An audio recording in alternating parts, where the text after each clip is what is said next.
Biden. There you go. Oh, President Biden, where are you? Pride is back at the White House.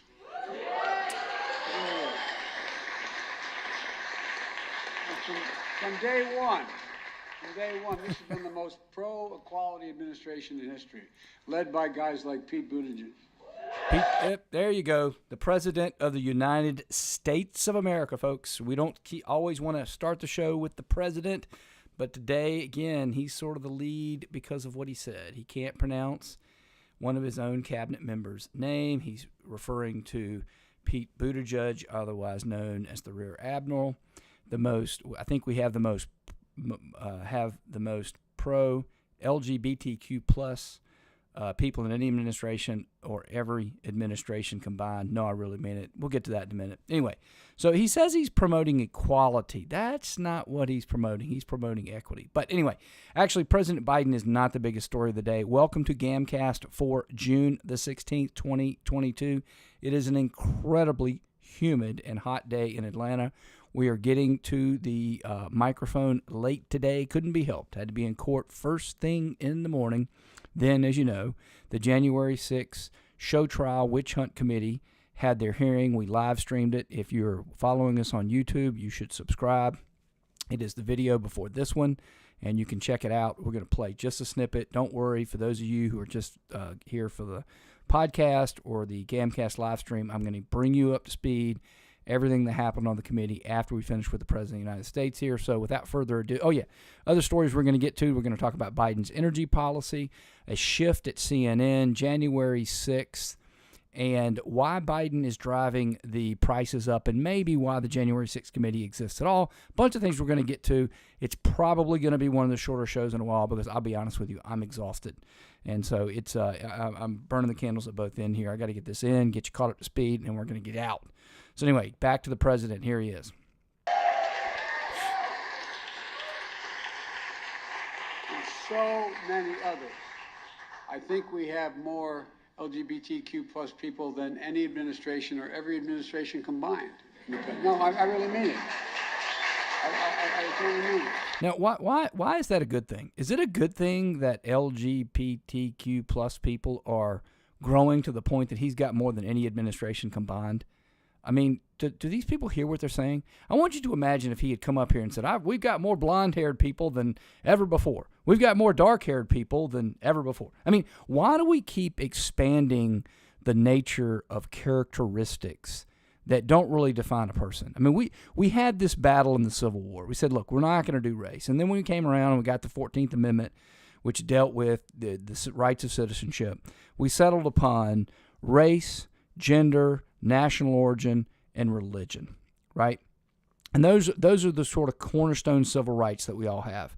Now, they're constantly trying to expand these groups. And why are they doing it? Because they're trying to divide us.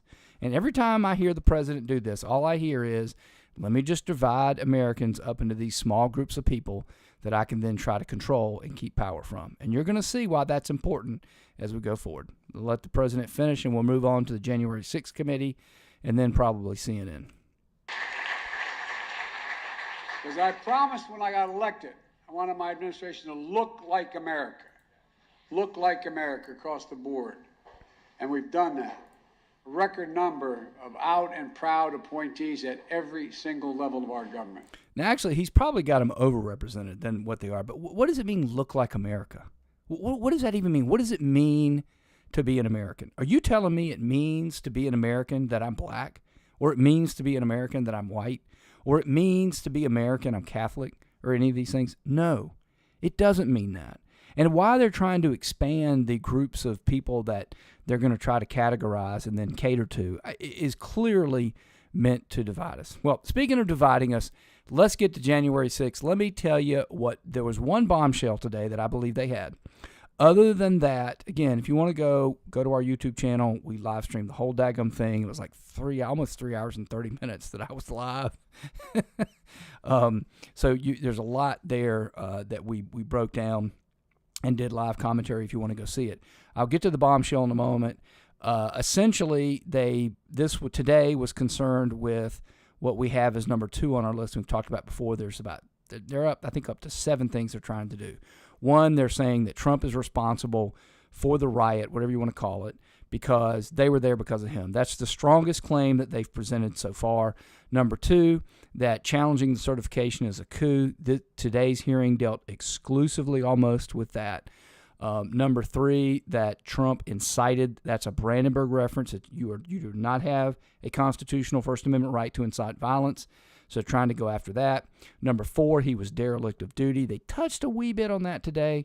And number 5, that there was some, I always miss one, that there was some connection between the Oath Keepers and Trump and the insurrectionists. I'm not really sure. That they didn't really get on that today. And then, of course, the big grift that Trump took a bunch of campaign contributions and didn't use them he took them under the name of Legal Defense Fund, but they didn't actually go for a Legal Defense Fund. So anyway, but today was almost all certification as a coup. And I'm going to get to the bombshell in a minute. When I get to the bombshell, you're going to see, again, how the committee is taking literally chicken salad and making it a chicken bleep. I mean, it's just, they're doing it all backwards. And it's largely, they repeated a lot of the same mistakes they made. So first they came on, they made these opening statements. Nobody wants to hear from Benny Thompson. Nobody wants to hear from Cheney. And what they've done is that Thompson and Cheney come on, they say something, and then they bring one of these other fascists up, and then this fascist communist, he says something. So today it was Representative Aguilar, right? And again, he came on, and it's interesting. The only vulnerable people, by the way, I'm gonna do a tweet or maybe a single issue live stream about this. The only vulnerable people on this committee, by the way, are the 2 rhinos appointed by Nancy Pelosi. So there's no minority representation of the minority party in the House. There's none. What you have is 2 people who claim to be Republicans appointed by the majority leader, which means that they're basically not the minority. I've already gone through that. I'm not going through it again. But they're the only ones that are vulnerable. Kinzinger's already retired because he doesn't have a snowball's chance in you know where. So he's already retired. Cheney, if you look at the polling, she got no chance either. But her runoff will be in August. We'll see what happens, see if she can get past her primary. Right now, it doesn't look like she will.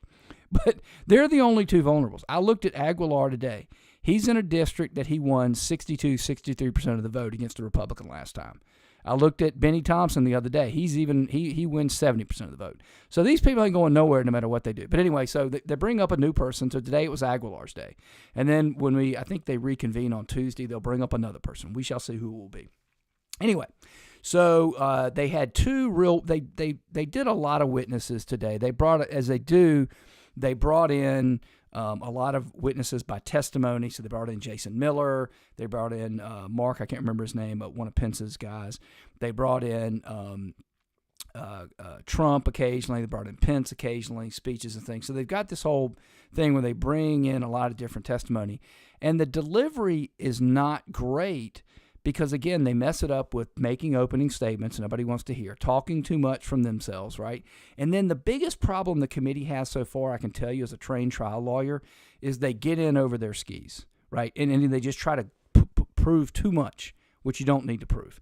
So Judge Carter out there, and we talked about it if you go and you look, it was the primer. We did 2 primers before we started covering the January 6th committee, Part 1 and Part 2. In Part 2, it's at our YouTube page. It's entitled No, Trump Didn't Commit a Crime.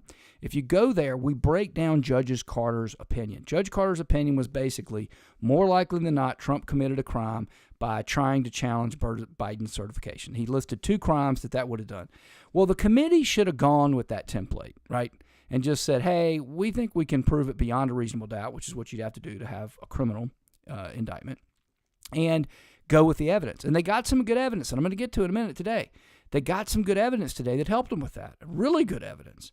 But, again, they got in over there. They tried to prove too much. So today they tried to claim at the hearing through the testimony that, in fact, they tried to, I kid you not, they tried to tie a Trump tweet at 12:24 to the increased rioters attacking the Capitol and then moving towards where they were counting ballots. They literally tried to claim that Trump sent that tweet. He sent a tweet around 12:24 saying Mike Pence isn't going to do what he needed to do, and that was the signal to the mob to go get Pence. Now, of course, why is that out over your skis?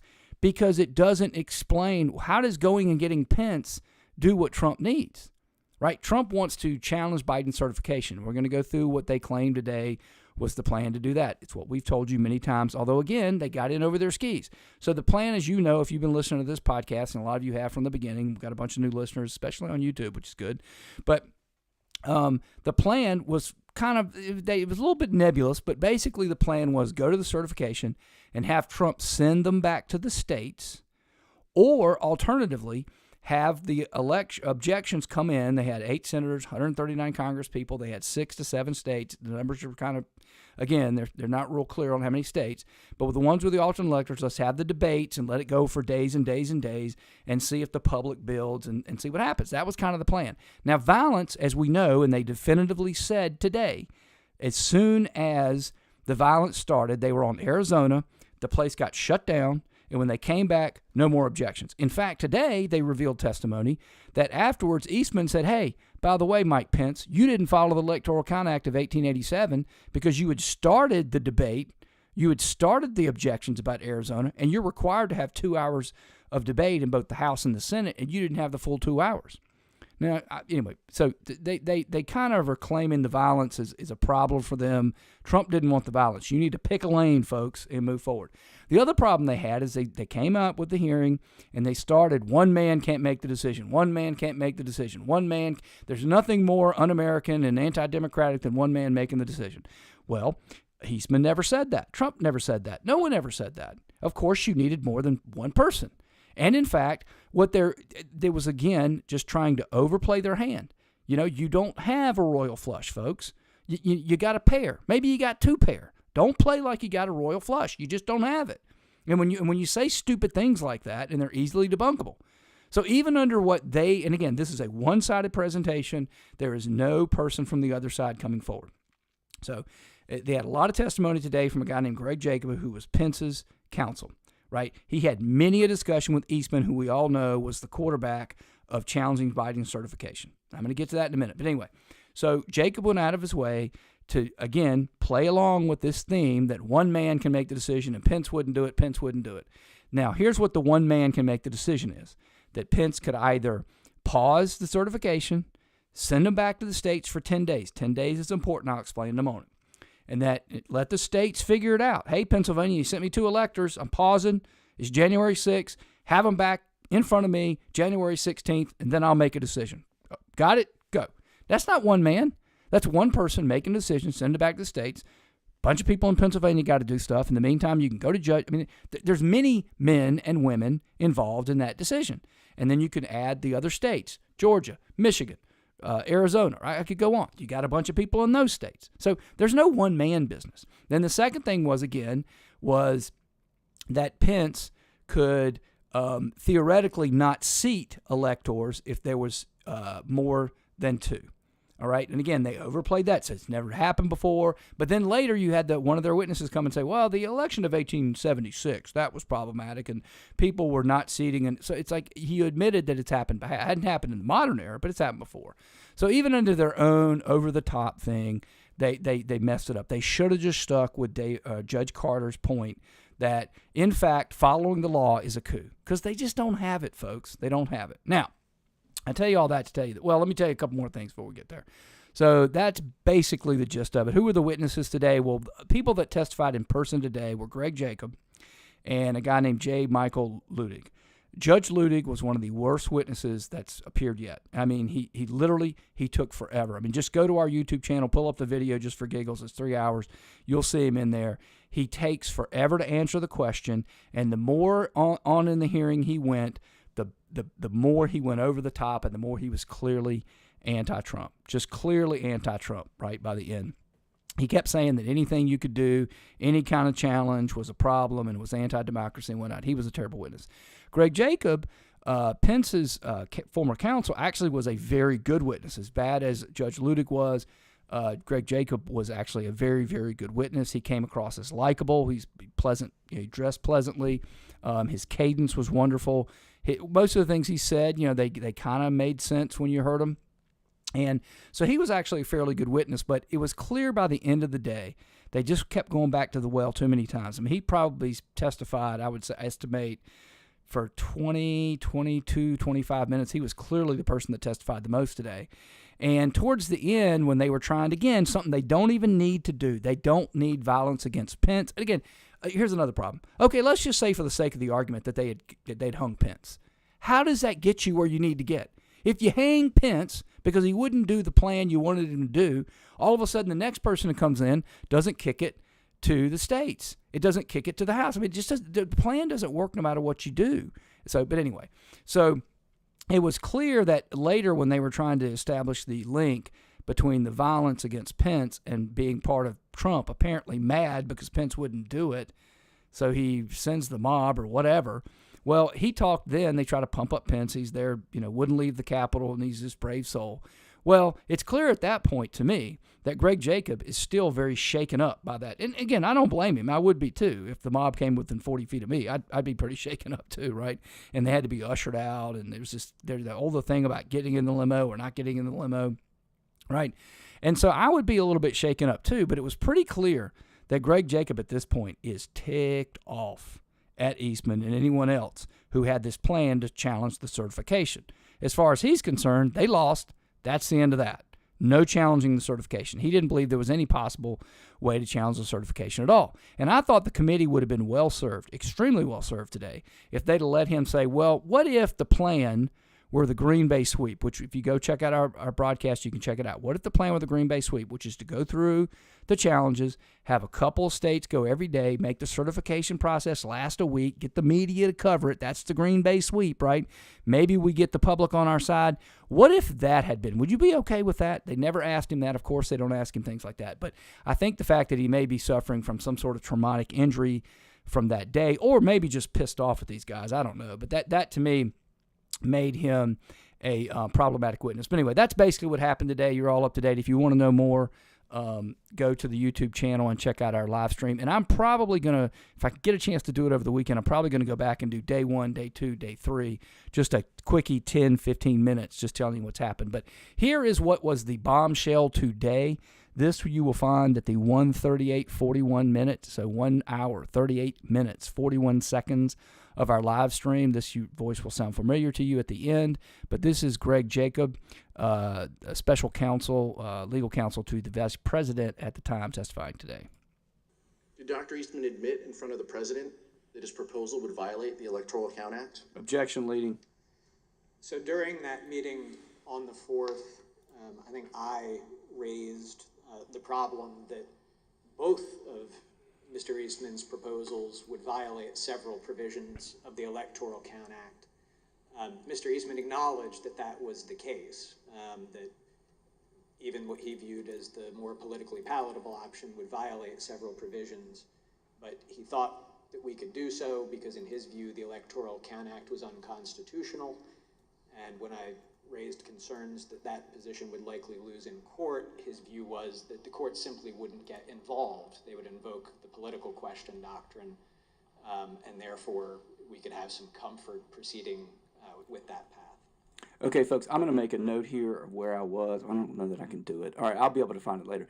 Second bombshell right there, folks. I don't know if you caught that. That is a problem for Eastman. If he's out there saying, hey, you go run the Green Bay sweep and you object and you go back for 2 hours. We're going to get to it when they finally take a break. And then later, if it's true that in a meeting with Jacob, he admitted that they weren't following the very act that he was proposing, then that's criminal, folks. That's criminal. True.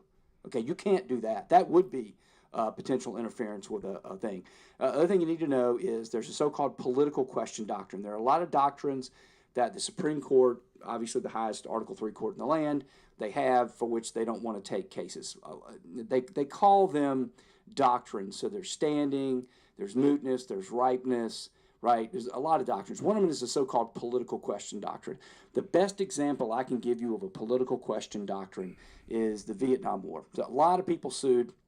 They obviously had standing. Now, the parents of the people that were going, they tell you, parents of soldiers that were sending over there to kill, then you don't have standing.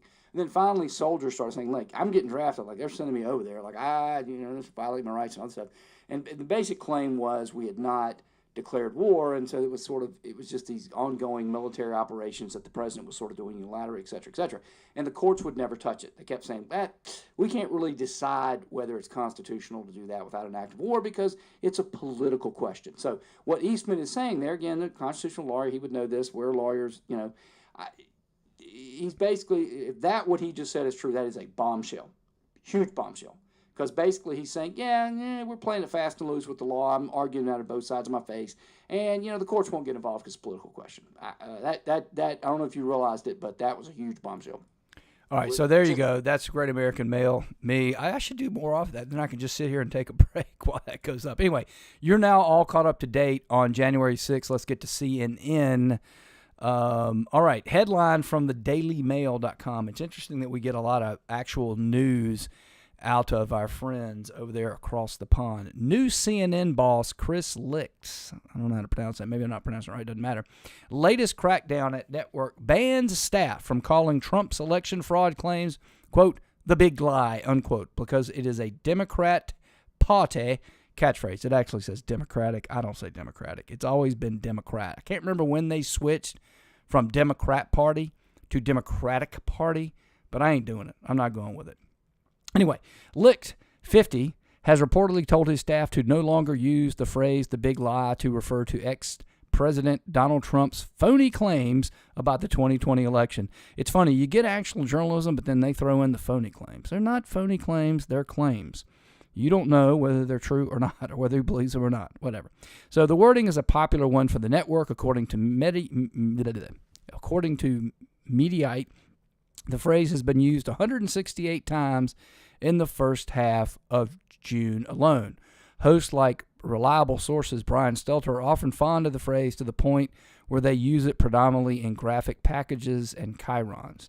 Licht was asked to opine on the terms during a conference call Tuesday with the network's management and the production of various shows. It is one of many changes being made by Licht, who took over on May 2nd for them to deposed Jeff Sugger. Now, folks, if that is truly happening over there, it could signal.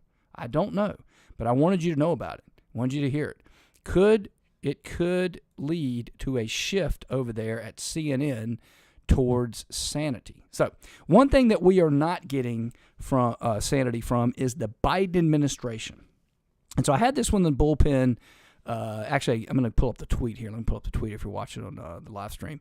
This is a tweet from a gentleman named Wojtek Kopz, what I can't know. He's an economist, tax policy, inequality. He's a leftist, right? Okay, whatever. Anyway, blah, blah, blah, blah, blah. He's got, I don't know, anyway. He tweeted this the other day. And I caught my eye, and I sent it to myself. Apparently tweeted it on June the 14th, 2022. I want you to hear this, because this is the way leftists used to really talk about this issue. So I'm going to read his two tweets, actually several tweets, that he's pinned together here, okay? Unpopular opinion. Gas prices are still too low because they don't reflect carbon emissions, but at least they got some way towards reflecting geopolitical externalities. Now, you'll recall, those of you who've been with us from the beginning or been listening to us for about 3 or 4 months now, me telling you that in the 90s, I remember being in law school in the middle 90s, and the leftist people who all about the green and all about this was the argument that they would espouse. Yes, of course, gas is very cheap, but it's artificially cheap because you're manipulating the market. So we got no problem with the market. See, we like the market. The market works. The visible hand of the market is fine. But you can't have a market because the fossil fuel industry is not really paying the true market price. So we got to have a carbon tax.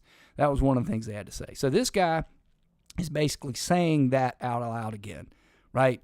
Is that now we're getting the price where it needs to be. And the idea then was to make it more expensive to have gas so that then other alternative sources of energy would be used. Now, we know that has shifted to today where people are crazy. And they basically go, oh, well, I mean, you've got some leftists, I could bring it up here in a couple of minutes if I wanted to, that basically say, oh, well, I mean, the gas prices, they're high just because of the gouging.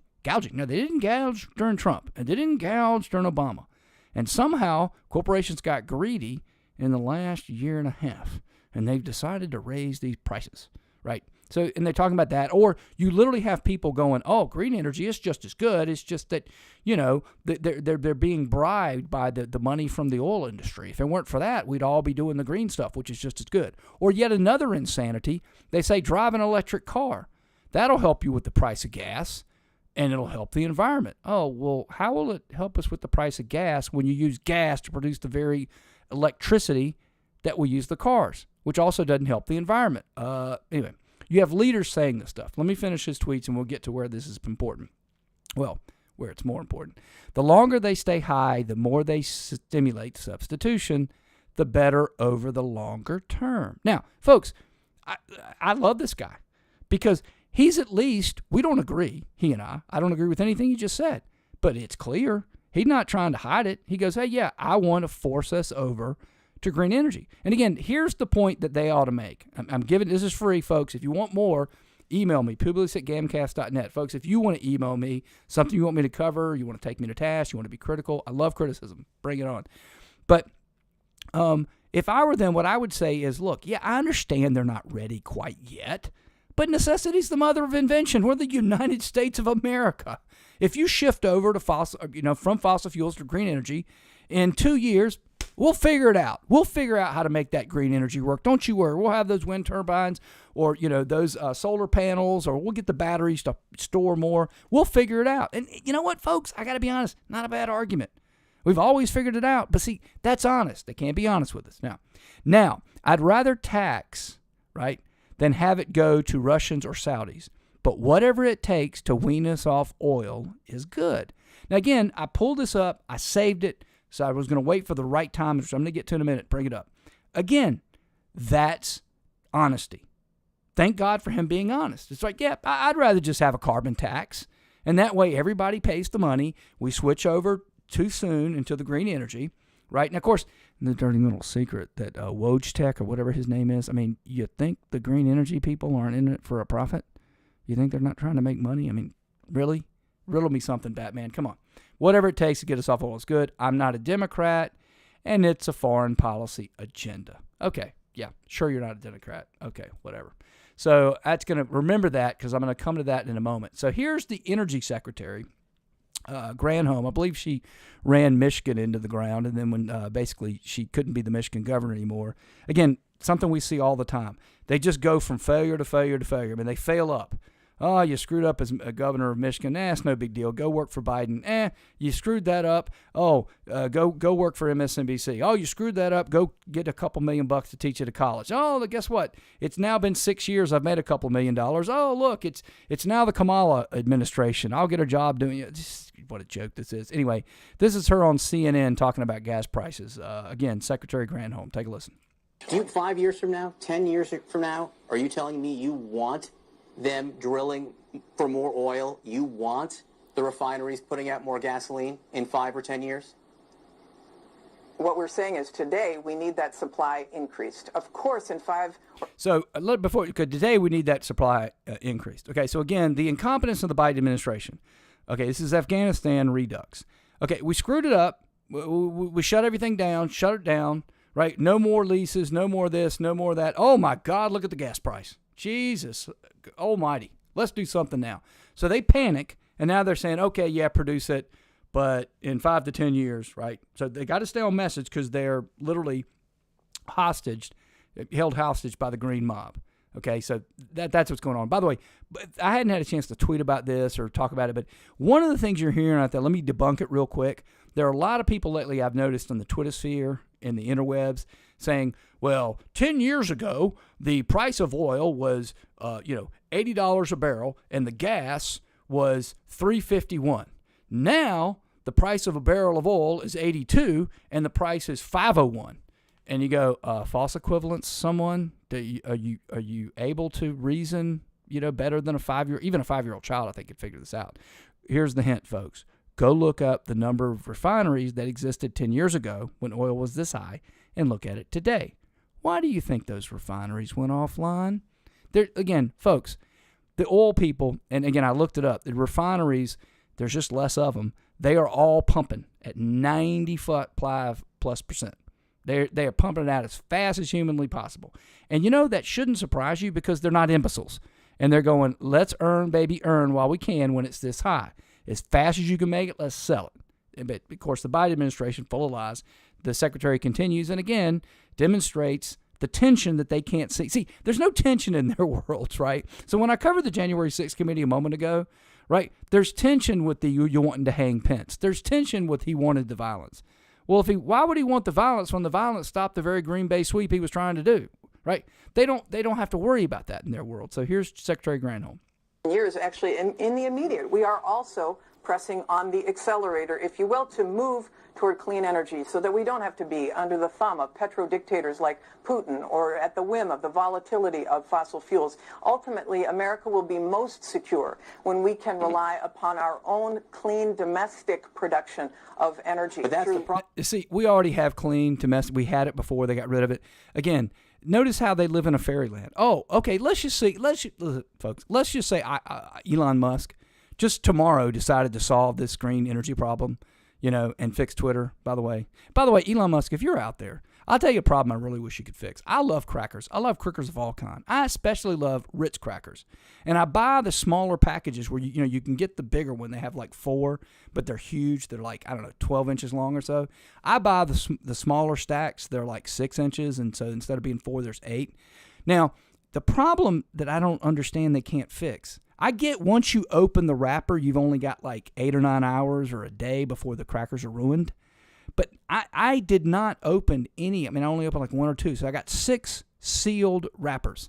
I opened one the other day to have some cheese today, and they're ruined. They're ruined. How is it we can't fix a problem like that? Right? We can't even keep crackers sealed. Anyway, I digress. So, Granholm, what if we were to fix this problem immediately, tomorrow? And we were in fossil fuels, we had green energy just as efficient as fossil fuels. What makes you think that the green energy people wouldn't just do whatever you claim the oil people are doing? Somehow industries that they like are sweet and never do anything bad, but the industries they hate do. Does that sound familiar to you? Anyway, let's moving on. So I saw this today from a guy out there named Neil Katyal. He was the former acting Solicitor General for Barack Obama. Okay, and I've got, if you're watching on the YouTubes, you were seeing now his Twitter bio, and he's got 739,000 followers, which is like, wow, it's a lot for somebody. Anyway, he describes himself as a Supreme Court lawyer, law professor, extremist centrist, right? And then he says he's the former acting Solicitor General, et cetera, et cetera. Now, I saw that because somehow it came up in my Twitter feed, and I said, okay, that's interesting, extremist centrist. Let me check that out. And, of course, I read his thing, and there's nothing centrist about him, right? And it's just like I was saying earlier when you hear people claim that they're this or they're that or not a Democrat. That person that had the tweet about the environment, not a Democrat. Yeah, you're a Democrat. Stop lying. Anyway, so conveniently, as fate would have it, scrolling down his Twitter bio, I see an article that he recently put out in the New York Times, which I recently have obtained access to, thankfully. The future criminal case against Donald Trump. And as you know, I am somewhat of an expert on January 6th, and I've written a lot of articles about January 6th. I've now done a couple live streams about how Trump did not commit a crime because he's not committing a crime challenging the certification. And even the one-sided presentation that they presented today isn't going to change that, right? Certainly when you get to beyond a reasonable doubt. What you have is a difference of political opinion.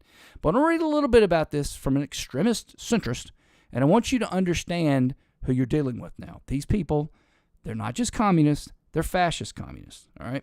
Congress and the Justice Department now find themselves in a complex dance set to the tempo of the January 6 hearings. The House Select Committee has already uncovered evidence suggesting that former President Donald Trump committed serious federal crimes.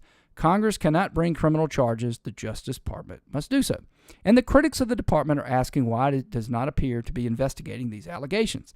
The hearings point to a potential answer. The committee is laying a foundation upon which prosecutions can build in a subsequent investigation. Now, this man was the acting Solicitor General of the United States of America, and he seems to think the legislative branch lays a foundation. Folks, this is something that a freshman, or I guess there's no such thing as a freshman, a 1L in law school would literally be told, the law may not be your thing. if you think this way. I mean, this is basic civics, okay? And a subsequent investigation is virtually inevitable given the evidence generated by the committee. The committee has given us no new evidence. You know I would never lie to you people. The only new evidence, you heard it here, you heard it from me, bombshell.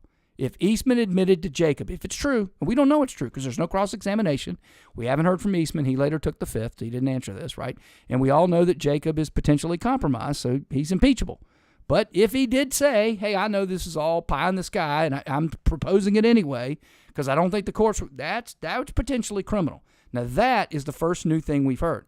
Everything else they've said is a bunch of innuendo, snipping, different witnesses with various opinions, easily impeachable. But anyway, so let's skip forward a little bit because it doesn't really matter what he's talking about there. The hearing's not doing anything except bringing up the issue again.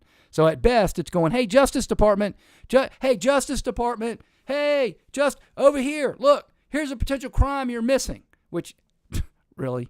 I mean, and the idea that the Democrats, like Garland, doesn't have anybody watching this or isn't communicating, or if you think that every single solitary bit of secret evidence that they're getting, it immediately, and I mean immediately, be given to Garland, then I got some, you know what. Anyway, critics of the hearings who say they are too detailed and dry miss the multiple intended audiences. When I argue before the United States Supreme Courts, there are several audiences. One is the 9 justices. Another audience is the public, both in the courtroom and listeners online. And there's a third audience, history. Oh, the wrong side of history argument. Who in the world would have thought about that? Right? Whatever the immediate outcome, history can render a different judgment. The same is true for the committee. 20 million people watched the first hearing, but the other two audiences, immediate decision makers and the eyes of history, potential to have an even more profound impact on our democracy. Mr. Garland and other high officials at the Justice Department, not 9 justices, are the immediate decision makers. Mr. Garland has in the past been cagey about whether there is an investigation into the former president, yet it's unthinkable that the Justice Department should not pursue one. It's not unthinkable to me, sir, and I've expressed it in writing and in podcasting, so I don't really know what you're talking to. He talks about a highly respected judge. Oh, he's highly respected because you agree with him because he's a Democrat. Published opinion, it was more likely than not. You know all that stuff. Anyway, I read all this to get to this, and this is the point I wanted you to get out of this article, okay? Then again, this isn't a normal investigation. Mr. Garland has known from the start that Congress is investigating the whole set of facts involving an attack on its own seat of government. And he may have made the conscious choice to hold off until he sees what Congress has developed. That's just garbage, right? Here's the big point. Public hearings serve a subtle function. They permit the minds of the American people to acculturate